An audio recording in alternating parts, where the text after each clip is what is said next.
Assalamualaikum warahmatullahi wabarakatuh. Baiklah, perkenalkan nama saya Ferdinand Zaki Rafael dari Prodi Teknik Mesin NK dengan NIM 2333809. Saya akan mengerjakan UTS Bahasa Indonesia. PPT-nya yaitu PPT-nya berjudul Berbahasa Indonesia dengan Baik dan Benar. Gunakanlah bahasa Indonesia dengan baik dan benar. Setidaknya 3 maksud yang terkandung dalam semboyan yang kita dengar tersebut, yaitu: pertama, gunakanlah bahasa Indonesia baku dengan baik dan benar. Yang kedua, gunakanlah bahasa Indonesia non baku dengan baik dan benar. Dan yang ketiga, gunakanlah bahasa Indonesia buku dan non buku dengan baik dan benar. Bahasa Indonesia baku dan non baku mempunyai kode atau ciri bahasa dan fungsi. Setiap ragam bahasa itu saling berkaitan. Bahasa Indonesia baku berciri seragam, sedangkan bahasa Indonesia non-baku beragam. Penggunaan bahasa yang mengikuti kaidah bahasa yang dibakukan atau yang dianggap baku dengan benar adalah pemakaian bahasa yang mengikuti kaidah bahasa atau gramatikal bahasa baku. Sebaliknya, pemakaian bahasa Indonesia non baku dengan benar adalah pemakaian bahasa yang tidak mengikuti kaidah bahasa atau gramatikal baku, melainkan kaidah gramatikal non baku. Pemakaian bahasa Indonesia baku dengan baik adalah pemakaian bahasa Indonesia yang mengikuti atau sesuai dengan fungsi pemakaian bahasa baku. Pemakaian bahasa Indonesia non baku dengan baik adalah pemakaian bahasa yang tidak mengikuti atau sesuai dengan fungsi pemakaian bahasa Indonesia non baku. Selanjutnya,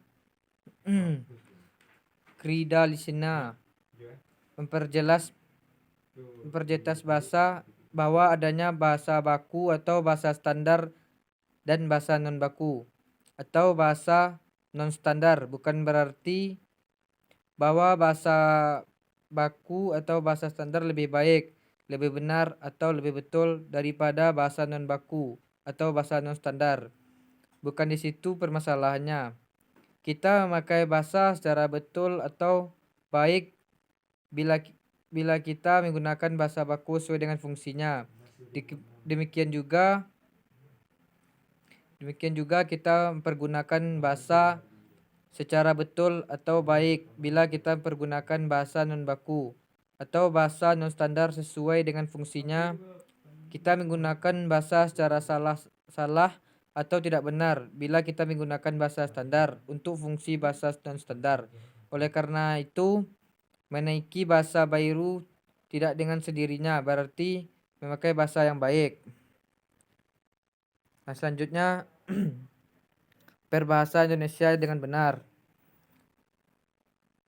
Bahasa Indonesia yang baik menurut Suharyanto, Mulyono, dan Arifin adalah bahasa Indonesia yang digunakan sesuai dengan norma-norma kemasyarakatan yang berlaku. Misalnya dalam situasi santai dan akrab seperti di pasar, di warung kopi, di meja makan saat makan bersama.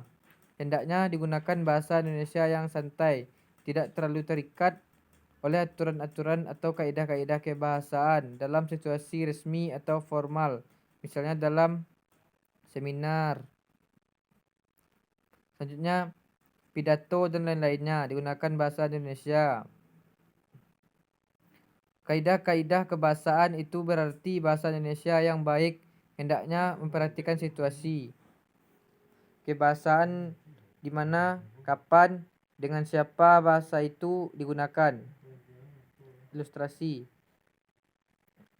Suami berkata, "Bu, bolehkah Bapak bertanya, apakah Ibu sudah menyiapkan hidangan untuk makan siang hari ini?" Ibu menjawab, "Ya, tentu saja. Saya sudah masak nasi lengkap dengan sayur kesenangan Bapak. Dan sekarang silakan Bapak menikmati hidangan itu." "Silakan Bapak menikmati hidangan yang sudah disiapkan." Suami berkata, "Mari Bapak cicip makanan ini. Oh, menurut hemat Bapak, seandainya Ibu menambahkan sedikit garam ke dalam sayur ini, pasti sayur tersebut akan lebih lezat. Istri pun menjawab, mudah-mudahan pada kesempatan lain ibu dapat membuat sayur yang lebih baik sesuai dengan rekomendasi Bapak. Sebaliknya, bagaimana pendapat Anda jika seorang mahasiswa bertanya kepada seorang dosen tentang materi kuliah yang diberikan dosen pada saat kuliah di kampus dalam situasi belajar mengajar? Kesimpulannya, berbahasa Indonesia dengan baik dan benar adalah berbahasa Indonesia dengan memperhatikan konteks dan kaidah-kaidahnya. Mungkin sampai di situ PPT saya. Kalau ada kata-kata yang salah mohon dimaafkan. Assalamualaikum warahmatullahi wabarakatuh.